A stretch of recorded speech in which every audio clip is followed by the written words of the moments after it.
بسم الله الرحمن الرحيم.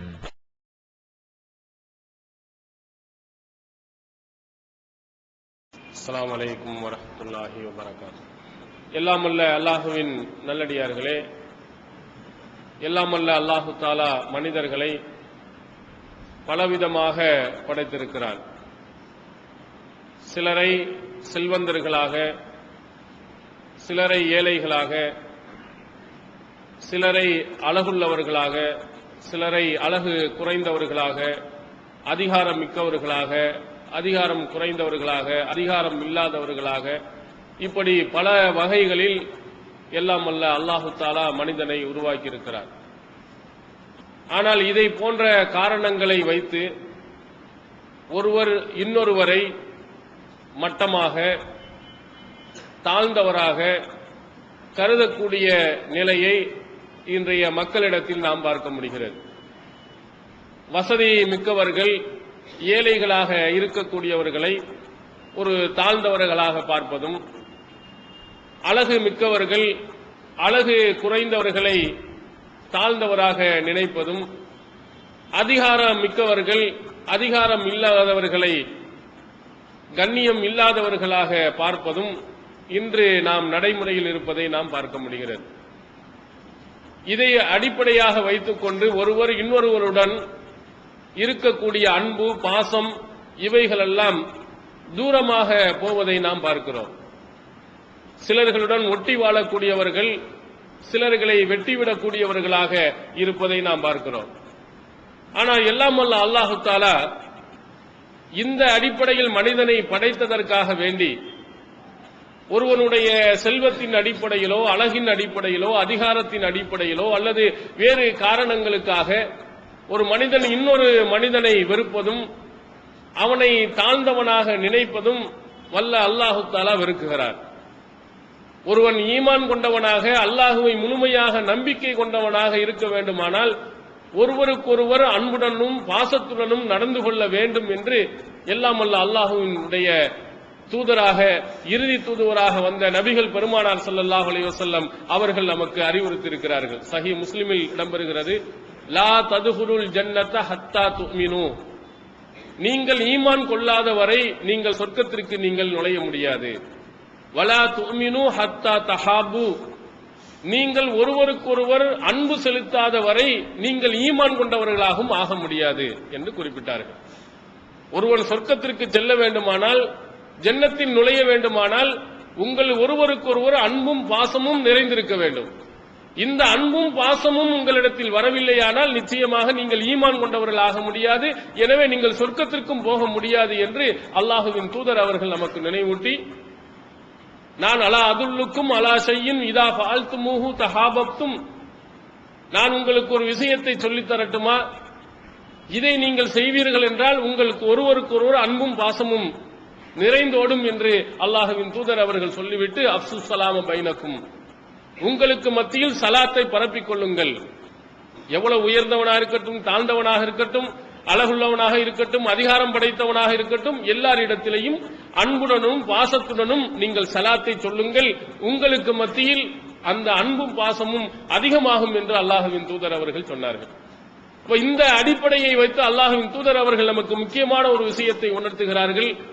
மூமின்களாக நீங்கள் ஆகிவிட்டீர்களே, ஆனால் உங்களுக்கு மத்தியில் ஏற்ற தாழ்வு என்ற அடிப்படையில் ஒருவரை நீங்கள் பிரித்து பார்க்கக்கூடாது. அப்படி நீங்கள் ஒருவரை மட்டமானவராக, ஒரு இழிந்தவராக நீங்கள் நினைப்பீர்கள் என்று சொன்னால் நீங்க தான் கெட்டவர்கள் என்று அல்லாஹ்வின் தூதர் அவர்கள் சொல்கிறார்கள். சஹீஹ் முஸ்லிமில் இடம்பெறுகிறது, பிஹஸ்பில் இம்ரிஸ் மினஷ் ஷர்ரி ஐ யஹ்கிர அஹாஹுல் முஸ்லிம், ஒரு மனிதன் தன்னுடைய சகோதரனை இழிவாக கருதுவது அவன் கெட்டவன், அவனிடத்தில் கெட்ட செயல் இருப்பதற்கு போதுமான சான்று என்று குறிப்பிட்டார்கள். நம்ம அடுத்தவன், நான் தான் உலகத்திலேயே பெரிய ஆளு, உலகத்திலே நான் தான் சிறந்தவன், உலகத்திலேயே நான் தான் உயர்ந்தவன், மற்றவர்கள் எல்லாம் மட்டமானவர்கள் என்று நீங்கள் உள்ளத்தில் நினைப்பீர்கள் என்று சொன்னால் நீங்க தான் கெட்டவர்கள், நீங்கள் தான் தீயவர்கள் என்பதற்கு இந்த எண்ணமே போதுமான சான்று என்று அல்லாஹ்வின் தூதர் அவர்கள் சொல்லியிருக்கிறார்கள். அப்ப நம்முடைய உள்ளத்தில் எப்படி இருக்க வேண்டும்? எல்லாரும் சமமானவர்களாக, எல்லாரிடத்திலும் அன்பு பாராட்டக்கூடியவர்களாக நாம் இருக்க வேண்டும். நீங்கள் எத்தனை பேர்களை நீங்கள் பார்க்கலாம், சிலர்களை பார்த்தீங்கன்னா சலாம் சொல்லி ரொம்ப வேகமாக போய் சலாம் சொல்லுவோம். சிலர் சலாம் சலாம் அலைக்கும்னா அப்படின்னு சொல்லிட்டு போயிடுவோம். சிலர் தலையாட்டிட்டு போவோம். ஒரு இடத்திலே வந்து பள்ளியிலே அமர்கின்ற பொழுது, பயான்களிலே பார்க்கின்ற பொழுது ஒருவரை பார்த்தோம் என்று சொன்னால் அவர்களிடத்தில் நெருக்கமாக சேர்ந்து நாம் பேசிக்கொள்வோம். ரொம்ப நேரம் நாம் அவர்களிடத்திலே பேசுவோம். ஆனால் சிலர்களை பார்த்தோம் என்றால் கூட திரும்பி கூட நாம் பார்க்க மாட்டோம். அவராக வந்து பேசினாலும் அவர்களிடத்திலே நாம் பேசுவதில்லை. ஏண்டா அவர் கொஞ்சம் வசதி குறைந்தவராக இருந்திருப்பார், அல்லது செல்வத்திலே அவர் நம்மளை விட தாழ்ந்தவராக இருந்திருப்பார், அழகிலே குறைந்தவராக இருப்பார், அதிகாரத்தில் குறைந்தவராக இருப்பார். இந்த மாதிரி காரணங்களுக்காக வேண்டி சிலர்களை நாம் ஒதுக்குறோம், சிலர்களை அணைத்துக் கொள்கிறோம். நாம் விருந்து போடுகிறோம். யாருக்கெல்லாம் நாம் விருந்து போட்டு இருக்கிறோம் கொஞ்சம் நீங்கள் பட்டியல் போட்டு பார்த்தோமானால் அதுல நிறைய பேர்கள் அதிகாரம் மறுக்கவர்களாக செல்வந்தர்களாக இருப்பார்களே, ஆனா அவங்களை எல்லாம் வரவழைத்து நாம் போடுவோம். வாங்க எங்க வீட்டுக்கு விருந்துக்கு வாங்கன்னு கூப்பிடுவோம். ஆனா அவனுக்கு செல்வந்தன், அவனுக்கு எப்போதும் நல்ல சாப்பாடு கிடைக்கும். எத்தனை ஏழைகள் இருக்கிறார், நடுத்தர மக்கள் இருக்கிறார்கள், அவர்களை எல்லாம் நாம் அந்த விருந்து கொடுக்க வேண்டும் என்ற எண்ணம் கூட நமக்கு மேலடுவதில்லை. காரணம் என்னன்னா நம்மை விட அவர்கள் மட்டமானவர்களாக, தாழ்ந்தவர்களாக, இழிந்தவர்களாக நம்முடைய மனதில் எண்ணுவதுதான். அப்ப இந்த மாதிரி எண்ணம் உங்களிடத்தில் வந்து விட்டாலே நீங்க ரொம்ப கெட்டவர்கள் என்று அல்லாஹ்வின் தூதர் அவர்கள் சொன்னார். இன்னொரு இடத்தில் ரசூலுல்லாஹி ஸல்லல்லாஹு அலைஹி வஸல்லம் அவர்கள் சொல்கிறார், சஹீஹ் முஸ்லிமில் இடம்பெறுகிறது, எவனுடைய உள்ளத்தில் கடுகளவு பெருமை இருக்கிறதோ அவன் சொர்க்கத்திற்கு போக மாட்டான் என்று சொன்னார். அப்ப நபி தோழர்கள் சொல்கிறார்கள், ஒரு மனிதன் தன்னுடைய ஆடையை அழகாக அணிந்து கொள்வது, நல்ல காலணிகளை செருப்பை அணிந்து கொள்வது, இதெல்லாம் பெருமையில் அடங்குமா என்று கேட்டார்கள். அப்ப ரசூலுல்லாஹி ஸல்லல்லாஹு அலைஹி வஸல்லம் அழகா விளக்கம் சொன்னார்கள், இன்னல்லாஹ ஜமீலுன் யஹிப்புல் ஜமால். அல்லாஹ் அழகானவன், அவன் அழகாக இருப்பதையே விரும்புகிறான். அதெல்லாம் அல்லாஹ் தஆலா குறை சொல்லல. அல் கிப்ரு பத்தருல் ஹக்கி வ கம்துன் நாஸ். ஒரு பெருமை என்பது எதுவென்றால் சத்தியத்தை ஏற்க மறுப்பதும், மக்களை மட்டரகமாக தாழ்ந்தவராக கருதுவதும் தான் பெருமையில் அடங்கும் என்று அல்லாஹ்வின் தூதர் அவர்கள் சொன்னார். நம்ம அழகான ஆடைகளை அணிந்திருப்பதோ, நம்ம அழகாக இருப்பதோ அது பெருமையினுடைய அடையாளம் அல்ல. சத்திய கருத்துக்களை ஒருவன் சொல்கின்ற பொழுது அதெல்லாம் நான் ஏற்க முடியாது, நான் சொல்லிதான் நீங்க கேட்கணுமே தவிர நீ சொல்லி நான் கேட்க முடியாது என்ற ஒரு நிலைக்கு போனால் உங்கள்கிட்ட பெருமை இருக்குன்னு அர்த்தம், ஆணவம் இருக்குன்னு அர்த்தம், கர்வம் இருக்குன்னு அர்த்தம். அதே போன்று ஒரு சிலர்களை வந்து மட்டமானவர்களாக, ஏழைகளாக இருப்பதின் காரணத்தினால் அவர்களை மட்டமா நீங்க நினைச்சீங்கன்னா உங்கள்கிட்ட கிபர் இருக்குன்ற அர்த்தம். எனவே நீங்கள் கொஞ்சம் அந்த மாதிரி என்ன உள்ளத்துல போயிட்டாலும் சரி, நீங்கள் சொர்க்கத்திற்கு போக முடியாது என்று அல்லாஹ்வின் தூதர் அவர்கள் சொன்னார். ஆனால் நம்முடைய சகோதரர்கள் அனைவர்களையும் சமமான நிலையில் நீங்கள் பார்க்க வேண்டும் என்பதை உணர்த்தியிருக்கிறாங்க. அல்லாஹ்வின் தூதர், திருமறை குர்ஆன் இவைகள்ல வந்து ரொம்ப ஏழ்மை நிலையில் இருக்கக்கூடியவர்கள் யாரெல்லாம் மக்கள் மட்டமானவர்கள் என்று எண்ணுகிறாங்களோ அவங்களுக்கு தான் அல்லாஹ் தஆலா ரொம்ப கூடுதலாக முக்கியத்துவம் கொடுத்திருக்கிறான். பிலால் ரலியல்லாஹு அவர்கள், இவங்கெல்லாம் எத்தியோப்பியாவில் இருந்து, அபிசீனியாவில் இருந்து வந்த அடிமை. பார்ப்பதற்கு அசிங்கமாக இருப்பார்கள், முடிகள் எல்லாம் சுருண்டு போயிருக்கும், கண்கள் எல்லாம் சுருங்கி போயிருக்கும், பார்ப்பதற்கு அழகில்லாத நிறைய அடிமைகள் அல்லாஹ்வின் தூதர் அவர்களிடத்திலே வந்து இருந்திருக்கிறார்கள். அப்ப அங்கிருந்த குறைசு குலத்தில் இருந்த பெரும் தலைவர்கள், அவங்களுக்கெல்லாம் ரொம்ப கோபம். துதுனி ஹாவுலாயி, இந்த மாதிரி ஒரு மட்டரகமான ஆட்களோட ரொம்ப நெருக்கமாக நீங்க பழகுனீங்களா, அப்ப நாங்க எப்படி வர்றது? நாங்க பெருந்தலைவர்களாக இருக்கக்கூடியவர்கள்ட்ட நீங்க நெருக்கம் வச்சுக்கணும். குறைசு குலத்தில் இருக்கக்கூடிய நீங்க குறைசு குல தலைவர்களுக்கு முக்கியத்துவம் கொடுக்கணும். பண்டாரம் பரதேசி மாதிரி இருக்கக்கூடிய ஒரு ஏழ்மை நிலை இவங்க எல்லாம் பக்கத்தில் நீ வச்சிட்டு இருக்கிற என்று அந்த மக்கள், அந்த குறைசு குல தலைவர்கள் இவரையெல்லாம் விரட்டு, நாங்க உங்கள்கிட்ட கொஞ்சம் அந்த பக்கம் வருகிறோம் என்று சொன்னாங்க. அப்ப அல்லாஹ் தஆலா ஒரு குர்ஆன் வசனத்தை இறக்குகிறார். அந்த மக்கள் லா தத்ருதுஹும், இந்த ஏழ்மை நிலையில் இருக்கிறார்களே அந்த மாதிரி ஆட்களை நீ விரட்டி விடாதே. அவர்கள் என்ன செய்கிறார்கள்? அல்லாஹுவை காலையிலும் மாலையிலும் இறைவனை வந்து துதித்துக் கொண்டிருக்கிறார்கள். இரிதூன வஜ்ஹா, அல்லாஹ்வின் திருப்தியை எதிர்பார்த்து அல்லாஹ்வையும் காலையிலும் மாலையிலும் தியானித்துக் கொண்டிருக்கக்கூடியவர்களை நீ விரட்டி விடாதே. ஃபதத்ருதுஹும் ஃபதகூனு மினல் ஸாலிமீன். அப்படி நீ விரட்டி விட்டால், இவங்க பேச்சை கேட்டு நீ இல்லாமல் ஆக்கிவிட்டாய் என்றால் நீ அநியாயக்காரர்கள் ஒருவராக ஆகிவிடுவீர் என்று அல்லாஹ் கண்டிக்கிறார். யாரை? பெரிய குறைசு குலத்தில் இருக்கக்கூடியவர்கள் பிலால், சுஹைப், அம்மார் சாத் பின் அபி வக்காஸ், அப்துல்லா பின் மசூத் போன்ற நபி தோழர்களை எல்லாம் பக்கத்தில் வைத்திருப்பதை வெறுப்படைந்தவர்கள், இவங்களை பக்கத்தில் நீ வரக்கூடாது, விரட்டி விடும் அப்படின்னு சொல்லும் போது அல்லாஹ் தஆலா சொல்கிறான், இந்த மக்கள் எல்லாம் அல்லாஹ்வின் திருப்தியை மட்டும் எதிர்பார்த்து வந்தவன், அதிகாரத்துக்காக வந்தவன் அல்ல, பணத்திற்காக வேண்டி வந்தவன் அல்ல, பொருளாதாரத்தை தேடுவதற்காக வேண்டி வந்தவன் அல்ல. யுரீதுன வஜ்ஹா, அல்லாஹ்வை திருப்தியை மட்டும் எதிர்பார்த்து வந்தவர்கள். இவர்களை நீ கண்டிப்பாக ஒருபோதும் விரட்டக்கூடாது. அவன் பேச்சை கேட்டு விரட்டினா நீ அநியாயக்காரனாகி விடுவாய் என்று அல்லாஹ் தஆலா கண்டிக்கிறான். யாரை? இந்த சமூகத்தினால் புறக்கணிக்கப்பட்டவர்கள், மோசமானவர்கள் என்று சொல்லப்பட்டவர்கள், இவர்களை நீ பக்கத்தில் தான் வைத்திருக்க வேண்டும் என்று எல்லாம் அல்லாஹ் தஆலா திருமறை குர்ஆன் வசனத்தின் மூலம் அங்கே நினைவூட்டி இருக்கிறார். அப்ப நாம் நினைக்கிறோம் ஏழைகளாக இருக்கக்கூடியவர்கள் எல்லாம் கொஞ்சம் மட்டமானவர்களாகவும், அதிகாரம் இல்லாதவர்கள் எல்லாம் கொஞ்சம் மட்டமானவர்களாக நாம் நினைக்கிறோம். ஆனா அல்லாஹ்வின் பார்வையில் அவர்கள் உயர்ந்தவர்களாக இருக்கிறாங்க. பணக்காரர்ல நல்லவர்களும் இருக்கிறாங்க, ஆனா ரொம்ப குறைவு. அதிகாரம் படைத்தவர்களையும் நல்லவர்கள் இருக்கிறாங்க, ரொம்ப குறைவு. வெளியிலே மக்கள் எல்லாம் ரொம்ப நல்லவர்கள் என்று ஓ ஆஹா என்று பேசப்பட்ட எத்தனை நபர்கள் அல்லாஹ்வின் பார்வையில் அவன் நரகவாதியா இருக்கிறான்.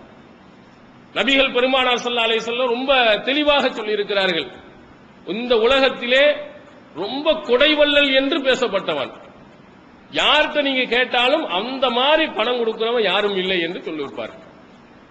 அந்த மாதிரி ஒரு 3 நபர்கள் அல்லாஹ்விடத்திலே கொண்டு வந்து நிறுத்தப்படுகின்ற பொழுது அல்லாஹ் கேட்கிறான், இவ்வளவு செல்வத்தை உனக்கு கொடுத்த எனக்காக வேண்டி என்ன செய்தாய் என்று கேட்கும் பொழுது, நான் தான் வாரி வாரி எல்லாத்துக்கும் வழங்கினேனே அப்படின்னு சொல்லும் போது அல்லாஹ் சொல்வான், கதப்த, நீ பொய் சொல்லுகிறாய். அப்பதான் உண்மை வெளிவருகிறது. அல்லாஹ் சொல்லுகிறார், நீ உண்மையிலேயே நீ என்னுடைய திருப்தியை எதிர்பார்த்து கொடுக்கல.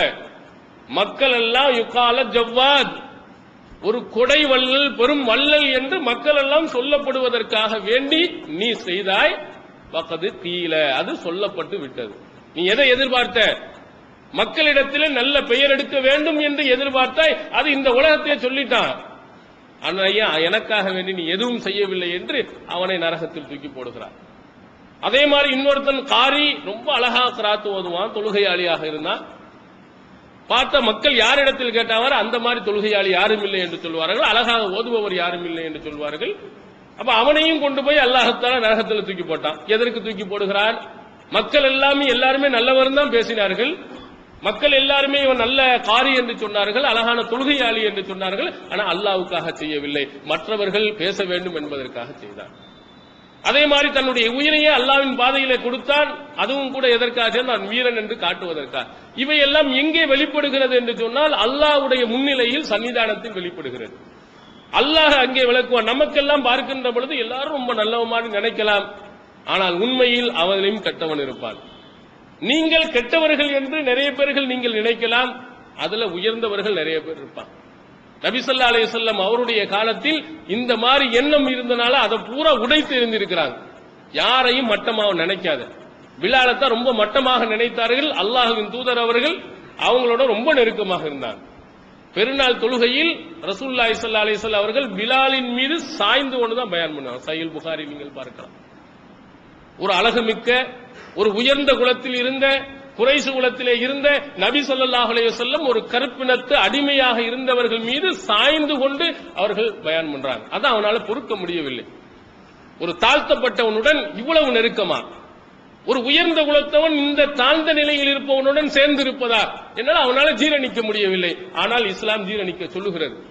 எல்லாம் ஆதமுடைய மக்கள் தான், நீ அடுத்தவனை தாழ்வாக நினைக்க கூடாது என்பதற்காக ரசூலுல்லாஹி ஸல்லல்லாஹு அலைஹி வஸல்லம் அவர்கள் பிலாலுடன் அப்படி நடந்து கொண்டார்கள். இரக்க குணம் கொண்டோரே, அஸ்ஸலாமு அலைக்கும். தாய் தந்தையரையோ அல்லது இதில் ஏதாவது ஒருவரையோ இழந்து வாடும் ஆதரவற்ற பிள்ளைகள் நம் சமுதாயத்தில் ஏராளம். பெற்றோர்களின் அரவணைப்பின்றி ஏங்கித் தவிக்கும் இவர்களுக்காகவும், பெற்றோர்கள் இருந்தும் வறுமையின் காரணமாக வாழ்வாதாரத்திற்கு வாடிக்கொண்டிருக்கும் சிறுவர்களுக்காகவும் விசாலமான கட்டிடத்தில் அர் ரஹ்மான் சிறுவர் ஆதரவு இல்லம் செயல்பட்டு வருகிறது. பாசத்தோடும் பரிவோடும் தாயுள்ளத்தோடு பராமரிக்கப்பட்டு வருகின்றனர் இந்த சிறார்கள். மார்க்க நெறியோடும் ஒழுக்க மாண்போடும் நடத்தப்பட்டு வரும் இந்த சிறுவர் ஆதரவு இல்லம் உணவு, உடை உள்ளிட்ட அனைத்தும் முற்றிலும் இலவசமாகவே வழங்கப்பட்டு வருகிறது. ஒரு சிறுவனுக்காக மாதந்தோறும் ஆகும் செலவு ரூபாய் 4000. ஒரு வருடத்திற்கு ஒரு சிறுவனுக்கு ரூபாய் 48,000 செலவாகிறது. நானும் அனாதையின் காப்பாளரும் சொர்க்கத்தில் இணைந்திருப்போம் என அல்லாஹ்வின் தூதர் ஸல்லல்லாஹு அலைஹி வஸல்லம் கூறியுள்ளார்கள். எனவே எங்களோடு சேர்ந்து நீங்களும் இவர்களுக்கு ஆதரவு கரம் நீட்ட மறுமையில் அதிகம் நன்மையை பெற்றுத் தரும் இந்த மகத்தான பணிக்கு உங்களின் ஜகாத் மற்றும் நன்கொடைகளை தாராளமாக வாரி வழங்கிடுவீர். உங்களது நன்கொடைகளை டிடியாகவோ செக்காகவோ மணி ஆர்டராகவோ அனுப்பலாம். டிடி அனுப்புபவர்கள் தமிழ்நாடு தௌஹீத் ஜமாஅத் வங்கி கணக்கு எண் 7882748827 இந்தியன் வங்கி மண்ணடி கிளை என்ற பெயரில் எடுத்து அனுப்ப வேண்டிய முகவரி தமிழ்நாடு தௌஹீத் ஜமாஅத் மாநில தலைமையகம் 30 அரண்மனைக்காரன் தெரு மண்ணடி சென்னை 1. அதே மாதிரி நபி ஸல்லல்லாஹு அலைஹி வஸல்லம் உடைய வாழ்க்கையிலே அவர்களுடைய வாழ்நாளில் நடந்த இன்னொரு சம்பவம், பள்ளியாசலை கூட்டக்கூடிய ஒருவர். அன்ன ரஜுலன் அஸ்வதா இம்ராத்தன் சௌதா, ஒரு கருப்பு நிற ஆணோ ஒரு பெண்ணோ யக்குமுல் மஸ்ஜித், பள்ளியாசலை கூட்டுபவராக இருந்தார். ஒரு நாள் அவங்க இறந்துட்டாங்க. இறந்த உடனே நபி தோழர்கள் என்ன செய்தார்கள், நபி ஸல்லல்லாஹு அலைஹி வஸல்லம் அவங்களுக்கு சொல்லாமலேயே அடக்கம் செய்து விட்டாங்க. அடுத்து அல்லாஹ்வின் தூதர் அவர்கள் பள்ளியை கூட்டிக் கொண்டு வந்த அந்த பெண் எங்கே, அந்த ஆள் எங்கன்னு கேட்கிறாங்க. அல்லாஹ்வின் தூதர் அவர்களே இறந்துட்டாங்க, அடக்கம் பண்ணிட்டாங்க. அப்ப ரசூலுல்லாஹ் கேட்கிறார், அல்லாஹ் ஆதன்து முனி பிஹி, ஏன் அவரை பற்றி எனக்கு அறிவித்திருக்க கூடாதா என்று கேட்கிறார். சஹீஹ் முஸ்லிமுடைய அறிவிப்பிலே சஹரு அம்ரஹா, அந்த பெண்ணுடைய அந்த மனிதனுடைய விஷயத்தை அவங்க மட்டரகமா இந்த பொம்பளையெல்லாம் ரசூலுல்லாஹ்ட்ட போய் சொல்லணுமா அப்படின்னு நினைத்தார்களாம். ஒரு சாதாரண ஒரு பெண்ணு, ஒரு பள்ளியாசலை கூட்டக்கூடிய ஒரு பெண், இந்த மாதிரி ஆளையெல்லாம் அல்லாஹ்வின் தூதர்கிட்ட போய் சொல்லி அவங்களை கஷ்டப்படுத்தி தொழுகைக்கு வர சொல்லணுமா அப்படின்னு அவங்க நினைத்துக் கொண்டார்களாம். ஆனா அல்லாஹ்வின் தூதர் அப்படி நினைக்கல. அவர்களை அடக்கம் செய்ததற்கு பிறகும் கூட திரும்ப சென்று அடக்கம் செய்யப்பட்ட இடத்தில் அல்லாஹ்வின் தூதர் அவர்கள் திரும்பவும் தொழுகை நடத்தியிருக்கிறார்கள். சஹீஹ் புகாரியில் நாம் பார்க்கிறோம். நாம் தெருவிலே கூட்டக்கூடியவனை எல்லாம் என்ன நினைக்கிறோம், ஒரு அற்பமானவன், ஒரு சாதாரண மனிதன், இப்படி நம்ம நினைக்கிறோம். ஆனா இறையச்சத்தில் அவர்கள் அதிகமானவர்களாக இருப்பாங்க, அல்லாஹ்விடத்தில் உயர்ந்தவர்களாக இருப்பார்கள். ரசூல் ஸல்லல்லாஹு அலைஹி வஸல்லம் ரொம்ப தெளிவா ரொம்ப அழகாக சொன்னார்கள். சஹீஹ் முஸ்லிம் ருப்ப ரஜுலின் அஸ்அஸ மதுஃபும் பில் அப்வாப், வீட்டின் வாசலில் நிறுத்தப்பட்ட முடிகளெல்லாம் பரட்டை தலையாக இருக்கக்கூடிய எத்தனையோ மனிதர்கள் இருக்கிறார்கள். நீங்க உள்ள கூட விட மாட்டீங்க. அவனுக்கு தலையில எண்ணெய் தேய்ப்பதற்கு கூட வசதி இல்லாதவனாக இருப்பான். அவன் எதை கேட்டாலும் கூட அங்கேயே நெல்லு அப்படின்னு சொல்லி நீங்க நிறுத்திடுவீங்க. உள்ளுக்குள்ள கூட அனுமதிக்க மாட்டீங்க. லவ் அக்ஸம அலல்லாஹி லஅபர்ரஹு, அந்த மனிதன் அல்லாஹ்வின் மீது ஆணையிட்டு சத்தியமிட்டு எதையாவது சொன்னால் அல்லாஹ் அதை நிறைவேற்றி வைப்பான்னு சொன்னார். நம்ம நினைக்கிறோம் ஒரு அற்பமான ஆள் நினைக்கிறோம், ஒரு மட்டரகமான ஆள் நினைக்கிறோம், வீட்டின் உள்ளே கூட கால வைப்பதற்கு கூட தகுதி இல்லாதவன் நம்ம நினைக்கிறோம். இந்த மாதிரி நிறைய பேர் இருக்கிறாங்க. அவர்கள் அல்லாஹ் மீது ஆணையிட்டு சொன்னால் அல்லாஹ் அதை நிறைவேற்றுவார். அவ்வளவு இரையச்சம் மிக்கவர்களாக, அல்லாஹ் மீது பயம் உள்ளவர்களாக நிறைய பேர் இருக்கிறாங்க. நம்ம நினைக்கிறோம் இவங்க எல்லாம் ரொம்ப மட்டமானவர், சாதாரணமானவர் நினைத்துக் கொண்டு அற்பமானவர் என்று ஒதுக்கி தள்ளிவிடுகிறோம். அந்த ஒதுக்கப்பட்டவர்கள் எத்தனை இரையச்சம் உள்ளவர்கள், எவ்வளவு அல்லாஹ்வுக்கு நெருக்கமானவர்கள், இறைவனின் திருப்தியை பெற்றவர்கள். அதனால யாரையுமே நாம் என்ன செய்தாக கூட வேண்டாம், மட்டமானவர்கள் நீங்க நினைத்து விடவே செய்யாதீர்கள். அதனால ரசூலுல்லாஹி ஸல்லல்லாஹு அலைஹி வஸல்லம் தன்னுடைய வாழ்நாளில் இந்த மாதிரி யாரையும் ஒதுக்கி வைத்ததே இல்லை. யாரையெல்லாம் அவர்கள் தாழ்த்தப்பட்டவர்கள் சொன்னாங்களோ அவர்களுக்கெல்லாம் மிகப்பெரிய ஒரு புகலிடமாக மஸ்ஜிதுன் நபவியில் தான் வச்சாங்க. பிலால் போன்றவர்கள், அபூ ஹுரைரா போன்றவர்கள், யாரெல்லாம் வெளிப்பகுதியில் பசியும் பட்டினியிலும் வந்த ஏழ்மை நிலையில் உள்ளவர்களுக்கெல்லாம் மஸ்ஜிதுன் நபவியிலே அடக்கலம் கொடுத்தவர்கள் அல்லாஹ்வின் தூதர் அவர்கள். அவ்வளவு மட்டமானவர்கள் ஒதுக்கவில்லை. அவர்களை எல்லாம் தன்னுடைய பக்கத்திலேயே வைத்து அழகு பார்த்தவர்கள். அதனால யாரையும் நம்ம என்ன செய்து விடக்கூடாது, மட்டமானவன் தாழ்ந்தவன் என்று நினைத்து விடக்கூடாது. ரசூலுல்லாஹி ஸல்லல்லாஹு அலைஹி வஸல்லம் அவருடைய காலத்தில் இன்னொரு சம்பவம் நடக்கிறது. சஹீஹ் புகாரியில் இடம்பெறுகிறது. ஒரு மனிதர் நடந்து செல்கிறார். இந்த மனிதனுடைய எண்ணத்தை அல்லாஹ்வின் தூதர் அப்படி அழகா படம் போட்டு பிடித்து காட்டுகிறார். இவர் யார், இவருடைய தகுதி என்ன, மக்கள் இவர்களை எப்படி பார்க்கிறார்கள் அப்படிங்கறத கேட்கிறாங்க. அப்ப நபி தோழர்கள் சொன்னாங்க, அந்த மனிதர் நல்ல உயர்ந்த இதுல இருக்கிறாரு, வசதி படிச்சாலு. அதனால சொன்னா ஹரியுன் இன் ஹதப ஐ உன்கஹ வ இன் ஷஃபா ஐ யுஷஃபா வ இன் கால ஐ யுஸ்தமா. இவர் பெண் பேசினால் பெண் கொடுப்பதற்கும், இவர் பரிந்துரை செய்தால் பரிந்துரை ஏற்றுக்கொள்ளப்படுவதற்கும், இவர் பேசினால் மற்றவர்கள் கேட்பதற்கும் மிகவும் தகுதியான மனிதர். யார் இவர் பொண்ணை கேட்டா உடனே யார் இந்த நான் தரேன் நீ தரேன்னு போட்டி போட்டு கொடுப்பாங்க. இவர் பரிந்துரை செய்தார்னு வச்சுக்கிறீங்க, உடனடியாக ஏற்றுக்கொள்வாங்க. இவர் ஏதாவது ஒரு செய்தி சொன்னார் என்று சொன்னால் உடனே எல்லாம் நின்று கேட்பாங்க. நம்ம கூப்பிட்டு கேட்டா வா வா வா கொஞ்சம் இருங்க இந்த வரேன்னு அப்படியே போயிடுவான். ஒரு பெரிய பணக்காரன் அல்லது ஒரு அதிகாரத்தில் உள்ளவன் நின்னா போட்டு அருன்னு அறுத்தாலும் கூட என்ன செய்ய மனசுக்குள்ள திட்டிகிட்டே இருந்தாலும் நின்று கேட்டுக்கிட்டே இருப்பான். ஏன் அவன் வசதி படைத்தவனா இருக்கிறான், அதிகாரம் மிக்கவனாக இருக்கிறான். நீங்க பணக்காரர் கொஞ்சம் வாங்க அப்படின்னு சொன்னா முக்கியமான வேலை இருக்கு வரமாட்டோம் நம்ம போயிருவோமா? செல்வந்தன் என்று இருக்கும்போது, அதிகாரம் படைத்தவன் என்று இருக்கும்போது கொஞ்ச நேரம் நின்று கேட்டுட்டு போறோம். அவன் சொன்னா உடனே கேட்டுக்கிடுவோம். மற்றவனா இருந்தா நாளைக்கு பார்ப்போம் நாளை கழிச்சு பார்ப்போம் நம்ம தள்ளி விட்டுருவோம். அதிகாரம் படைத்தவன் வசதி படைத்தவனுக்கு அப்படி நடப்போம். அந்த மாதிரி ஆள் கொஞ்ச நேரத்தில் இன்னொரு மனிதர் ரஜுலும் மினல் ஃபுக்கராயில் முஸ்லிமீன், முஸ்லிம்கள்ல உள்ள ஒரு ஏழை ஒரு ஃபக்கீர் அப்படி நடந்து போறார். அப்ப அல்லாஹ்வின் தூதர் அவர்கள் கேட்கிறாங்க, இவரை பற்றி உங்களுடைய கருத்து என்ன? அப்போ உடனே ரசூலுல்லாஹி ஸல்லல்லாஹு அலைஹி வஸல்லம் அவங்கள்ட்ட நபி தோழர்கள் குறிப்பிடுகிறார்கள், இன் ஹதப அல்லா யுன்கஹ வ இன் ஷஃபா அல்லா யுஷஃபா வ இன் கால அல்லா இஸ்தமா. இவர் பெண் பேசினால் பெண் கொடுக்காமல் இருப்பதற்கும், இவர் பரிந்துரை செய்தால் அது ஏற்றுக்கொள்ளப்படாமல் இருப்பதற்கும், இவர் பேசினால் கேட்கப்படாமல் இருப்பதற்கும் ரொம்ப தகுதியான ஆள். இவர் பேசினார்னா ஒரு பையனும் பொண்ணு கொடுக்க மாட்டான்.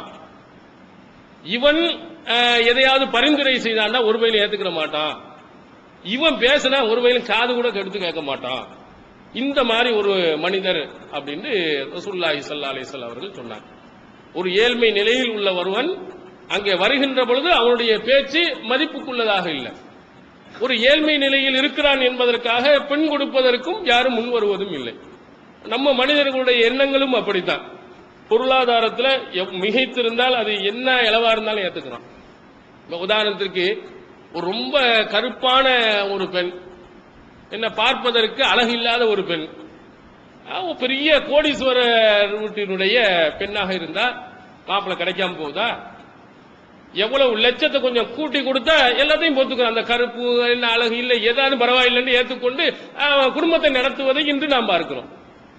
இதே மனிதன்கிட்ட மிக தௌஹீது கொள்கையில் பிடிப்புள்ள ஒரு பெண்ணு, குர்ஆன் ஹதீஸை எப்படி பின்பற்றக்கூடிய ஒரு பெண்ணு, நல்ல பொறுமைசாலியாக உள்ள பெண்ணு, நல்ல குடும்பத்தை அனுசரிக்கக்கூடிய ஒரு பெண்ணு, கருப்பா இருக்கிறா, கட்டையா இருக்கிறா, ஆனா பார்ப்பதற்கு அசிங்கமாக இருக்கிறா, ஆனா குணங்கள் எல்லாம் ரொம்ப உயர்வா இருக்கு அப்படின்னா இந்த கொள்கைக்காக வேண்டி நான் பொறுத்து திருமணம் முடித்துக்கிறேன்னு யாராவது போகிறானா?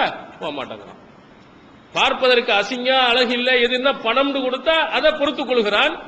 ஆனா கொள்கையும் தௌஹீதையும் எடுத்து சொன்னோம்னா ஏத்துக்கிற மறுக்கிறான். அப்ப நம்முடைய கொள்கையின் நிலை அந்த மாதிரி. அதனால்தான் ஏழைகளை பார்க்கின்ற பொழுது இவெல்லாம் பேசுற எவையா கொடுக்க போறான், திரும்பியோட பார்க்க மாட்டான் அப்படின்னு சொன்னாங்க. அப்ப அல்லாஹ்வின் தூதர் அவர்கள் அழகான ஒரு வார்த்தையிலே நமக்கு சொன்னாங்க, ஹாதா ஹைருன் மின் மில்லுல் அர்லி மிஸ்ல ஹாதா. இந்த மாதிரி ஆட்கள், இந்த ஏழ்மை நிலை இந்த மாதிரி ஆட்கள் நிறைந்திருப்பது அவன் போன்றவர்கள் நிறைந்திருப்பதை விட சிறந்திருந்தான். பெரிய பணக்காரன் சொன்னதெல்லாம் கேட்பான் போவான், அவன் சொன்னான். அந்த மாதிரி ஆட்களை விட இந்த மாதிரி ஏழை நிலையில் இருப்பவர்கள் சிறந்ததுன்னு சொன்னாங்க. இதெல்லாம் எதை நமக்கு காட்டுகிறது என்று சொன்னால், நாம யாரையெல்லாம் மட்டமானவர்கள் என்றும் இழிவானவர்கள் என்றும் நாம எண்ணுகிறோமோ அல்லாஹ்விடத்தில் ரொம்ப உயர்ந்தவர்களாக. ரசூல் ஸல்லல்லாஹு அலைஹி வஸல்லம் அவருடைய கொள்கையை ஏற்று வந்தவர்கள் யார் அதிகம்? அபு சுஃபியான் அவர்களிடத்தில் ஹெர்குலிஸ் மன்னர் கேட்கின்ற பொழுது அதை பின்பற்றக்கூடியவர்கள் பெருந்தலைவர்களா சாமானியர்களா என்ன அல்லுஃபாவுஹும், அவர்களே பலகீனமானவர்கள் நிறைய.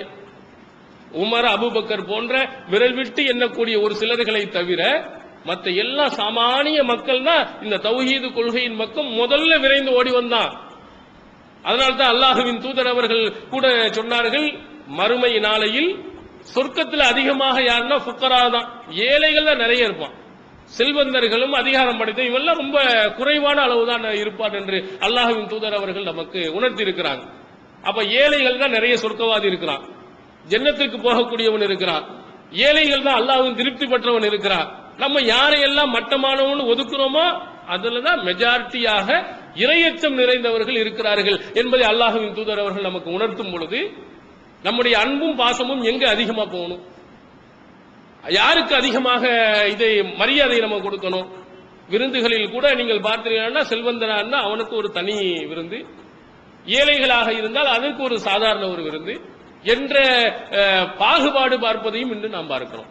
ஆனா நம்ம ரொம்ப முக்கியத்துவம் கொடுக்க வேண்டியது யாருன்னா இந்த மாதிரி ஏழைகள் யாரெல்லாம் ஒதுக்கப்படுகிறார்களோ அந்த மாதிரி ஆட்களை தான் நம்ம அரவணைக்க வேண்டும். இதைத்தான் ரசூலுல்லாஹி ஸல்லல்லாஹு அலைஹி வஸல்லம் அதிக முக்கியத்துவம் கொடுத்திருக்காங்க. அதனால பணக்காரர்கள் கெட்டவர்கள் என்றல்ல, இருக்கிறாங்க ரொம்ப குறைவாக. அதிகாரம் படைத்தவர்கள் நல்லவர் இருக்கிறாங்க, ரொம்ப குறைவாக இருக்கிறார்கள். எனவே அதிகாரமோ அல்லது பணமோ அல்லது அழகோ நம்மளை ஈர்ப்பதற்கு அணைத்துக் கொள்வதற்கு ஒரு காரணம் அமைஞ்சிடக்கூடாது. கொள்கை, தௌஹீத், இறையச்சம் இந்த மாதிரி அடிப்படையாக வைத்து மற்றவர்களை நம்ம என்ன செய்யணும், அணைத்துக் கொள்ளணும். அடுத்ததாக ரசூலுல்லாஹி ஸல்லல்லாஹு அலைஹி வஸல்லம் இன்னொரு விஷயத்தை நமக்கு நினைவூட்டியிருக்கிறாங்க. இந்த மாதிரி நீங்க ஏழை எளியவர்கள் இவர்களோடு நீங்கள் சேர்ந்திருக்கும் பொழுது, அன்பு பாசத்தை நீங்கள் பாராட்டுகின்ற பொழுது உங்களுக்கு கிடைக்கக்கூடிய நன்மை என்ன? அவர்கள் உண்ணப்பூர்வமாக மனப்பூர்வமாக உங்களுக்காக வேண்டி செய்யக்கூடிய துஆக்கள் கண்டிப்பாக அல்லாஹ் ஏற்றுக்கொள்கிறார். சஹீஹ் முஸ்லிமில் இடம்பெறுகிறது, தாவத்துல் மர்இல் முஸ்லிமி பிலகிரில் கைபி முஸ்தஜாபா. ஒரு முஸ்லிமான ஒரு மனிதன் அவன் அல்லாத போது கேட்கப்படக்கூடிய துஆ அல்லாஹ்வால் அங்கீகரிக்கப்படும். ஒரு பணக்கார, ஒரு அதிகாரம் படைத்தவன் உங்களுக்காக வேண்டி தனியாக பள்ளியாசலில் இருந்து உங்களுக்கு துஆ செய்வானா? யார் செய்வான்? அதிகமாக செய்வதற்கு வாய்ப்புகள் யார் இருக்கிறது? சல்மான் குர்சி திண்டு இருக்காரு, வெளியுறவுத்துறை அமைச்சர், அவரை பார்க்கறதுக்கே நேரம் கிடைக்காது உங்களுக்கு. அவர்கிட்ட எல்லாம் போய் ரொம்ப நெருக்கத்தோடு நீங்க பாசத்தோடு இருந்தா அவர் பள்ளியாசல்ல உங்களுக்கு துஆ செய்வாரா? பெரிய வசதி படைத்தவராக இருக்கக்கூடியவர்கள் நம்மை நினைத்து பார்ப்பார்களா? அப்படியே பார்க்கலாம். ஒரு ஏழையாக இருக்கக்கூடியவன்கிட்ட போய் நீங்க பேசி பாருங்க, அவனோட அன்பு செலுத்தி பாருங்க. ஆனா நம்ம ஏழ்மை நிலையில் இருந்தாலும் யாரும் கண்டுகொள்ளாத நேரத்துல நம்மோட அன்பு பாராட்டுகிறார், விருந்து கொடுக்கிறார், நல்லா பேசுகிறார், அன்போடு எல்லா கஷ்டங்கள் எல்லாம் உதவி செய்கிறார் அப்படின்னு சொல்லும் போது உங்களுக்காக வேண்டி நீங்கள் இல்லாத நேரத்தில் அவன் தான் துஆ செய்வான். அவனுடைய துஆவுக்கு ரொம்ப முக்கியத்துவம். யாரும் இல்லாத நேரத்தில், நீங்கள் இல்லாத நேரத்தில் உங்களுக்காக வேண்டி தனியாக அவன் செய்யக்கூடிய துஆவை அல்லாஹ் அங்கீகரிக்கிறான். அப்ப இந்த மாதிரி ஏராளமான நன்மைகள் மனிதர்களை மனிதர்களாக நாம் நேசிக்கின்ற பொழுது, மனிதர்களிடத்திலே அன்பு பாராட்டுகின்ற பொழுது நமக்கு கிடைக்கும். அதனால தான் ரசூலுல்லாஹி ஸல்லல்லாஹு அலைஹி வஸல்லம் அவர்கள் அழகாக சொன்னாங்க, எந்த ஒரு முஃமினானா இருந்தாலும் சரி அவனை பார்க்கும் பொழுது அன்புடன் முகத்தோடு நிற்பார். லா தஹ்கிரன்ன மினல் மஅரூஃபி ஷையா வலவ் அன் தலக்கா அஹாக பிவஜிஹின் தல்க். எந்த ஒரு நல்லறத்தையும் அற்பமானதாக நினைச்சிராத, நல்லறத்திலையும் நினைக்காத. உன்னுடைய சகோதரனை மலர்ந்த முகத்துடன் நீ பார்ப்பது உட்பட எதையும் அற்பமா நினைக்காத. அவனை வரும்போது வாங்க அப்படின்னு ஒரு சந்தோஷம் மகிழ்ச்சியோடு நீ பாரு. ஏன்டா இந்த சனியை வந்தான், இவன் எதுக்காக நம்மளை உயிரெடுக்க வந்தானோ, என்ன செய்ய போறானோ அப்படின்னு நீங்க பார்ப்பது கூட உங்களுக்கு நன்மை இலக்கு செய்துவிடும். அப்ப உங்களுடைய நண்பரை, உங்களுடைய சகோதரனை யாராக இருந்தாலும் மனமகிழ்ச்சியுடன் நீங்கள் வரவேறுங்கள். அவர்களுக்காக மரியாதை நீங்கள் கொடுங்கள், அவர்களையும் உயர்ந்தவர்களாக நீங்கள் கருதுங்கள். நிச்சயமாக வல்ல அல்லாஹ்விடத்தில் மிகப்பெரிய ஒரு நன்மையை நமக்கு ஈட்டி தரும். எனவே உலக மனிதர்களுடைய உயர்ந்தவன் தாழ்ந்தவன் யார்? இறையச்சத்தின் அடிப்படையில் தான் ஒருத்தர் உயர்ந்தவனாக தாழ்ந்தவனாக முடியுமே தவிர பொருளாதாரத்தின் அடிப்படையில் உயர்ந்தவன் தாழ்ந்தவன் என்று நாம் கண்டுபிடிக்க முடியாது. அது இந்த உலகத்தில் இறையச்சத்தை நாம் கண்டுபிடிக்க முடியாது. எத்தனை நபர்கள் இந்த உலகத்தில் மக்களினால் மிக உயர்ந்தவராக போற்றப்பட்டவர்கள் மறுமை நாளில் நரகவாதிகளாக போயிடுறான். எத்தனை நபர்கள் மட்டமானவர்களாக கருதப்பட்டவர்கள் வல்ல ரஹ்மானிடத்தில் உயர்ந்த அந்தஸ்தில என்ன செய்கிறார்? போய்விடுகிறார். பிலால் போன்றவர்கள் எல்லாம் அவ்வளவு மட்டமானவர்களாக குறைசுகள் நினைத்தவர்கள் அல்லாஹ்வின் தூதர் அவருடைய வாயினால் இந்த உலகத்திலேயே சொர்க்கவாதி என்று சொல்லப்பட்டு போனவர்கள். அப்ப அந்த மாதிரி நிறைய பேர்கள் இந்த உலகத்தில் இருக்கிறார்கள். எனவே அந்த மாதிரி ஏழ்மை நிலையில் இருக்கக்கூடியவர்களையும் நாம் மரியாதை கொடுத்து அவர்களுக்கும் மரியாதை செலுத்தி வல்ல ரஹ்மான் காட்டிய அந்த அடிப்படையில் அவர்களுடன் அன்பு செலுத்தி மறுமை நாளையில் சொர்க்கத்திற்கு போகக்கூடியவர்களாக எல்லாமல் அல்லாஹ் தஆலா நாம் அனைவரையும் ஆக்கி அருள்வானாக. எல்லாமல்ல அல்லாஹ்வின் நல்லடியார்களே, மனிதர்களை நாம் உயர்வானவர்களாக கருத வேண்டும், மட்டமானவர்களாக கருதக்கூடாது என்பதற்கு திருமறை குர்ஆனுடைய வசனங்களையும் ஹதீஸ்களையும் நாம் பார்த்திருக்கிறோம். அதுல திருமறை குர்ஆன்ல அந்த எண்ணத்தை நம்முடைய பிள்ளைகள் சிறு வயதில் இருந்தே ஒரு எண்ணம் உள்ளவர்களாக அனைவர்களையும் மதிப்பவர்களாக, மரியாதை கொடுப்பவர்களாக வளர்க்க வேண்டும் என்பதையும் அல்லாஹ் ரஹ்மான் நமக்கு உணர்த்தியிருக்கிறார். சின்ன குழந்தைகளே திமிரு பிடித்தவராக, ஆணவம் உள்ள குழந்தைகளாக, மரியாதை செலுத்தாத குழந்தைகளாக என்ன செய்யக்கூடாது, நம்ம வளர்த்திடக்கூடாது. அதற்கு லுக்மான் அலைஹிஸ்ஸலாமுடைய வரலாறை அல்லாஹ் தஆலா சொல்லி, அவர்கள் தொழுகை முறையையும் எடுத்து சொல்லி தன்னுடைய பிள்ளைக்கு சொல்கிறார், வலா துஸஹிர் ஹத்தக லின்னாஸ் வலா தம்சி ஃபில் அர்லி மர்ஹா. உன்னுடைய கன்னத்தை மக்களை விட்டும் திருப்பி விடாதே, பிரியாளுங்கிற மாதிரி திருப்பிட்டு போயிடாதே, பூமியில் ஆணவத்தோடு நீ நடந்து விடாது என்று தம் பிள்ளைக்கு ஆரம்பத்திலிருந்தே ஊட்டி வளர்க்கிறான். அப்ப நம்முடைய குழந்தைகளும் வளருகின்ற பொழுதே அடுத்தவர்களை மரியாதையுடன் நடத்தக்கூடியவர்களாக, அடுத்தவர்களை மதிக்கக்கூடியவர்களாக, எல்லாரும் கண்ணியமிக்கவர்கள் என்று அவர்கள் பார்க்கக்கூடியவர்களாக நம்முடைய பிள்ளைகளை கூட நாம் உருவாக்க வேண்டும் என்று திருமறை குர்ஆன் நமக்கு உணர்த்துகிறது. எனவே வல்ல ரஹ்மான் நமக்கு காட்டிய அடிப்பில் நம்முடைய குழந்தைகளையும் நாமும் மற்ற அனைவர்களையும் மதிப்பவர்களாக, மரியாதை செலுத்தக்கூடியவர்களாக எல்லாம் அல்லாஹ் தஆலா அருள் புரிவானாக. வாஹிர் தஅவானா அல்ஹம்துலில்லாஹ். அல்லாஹ்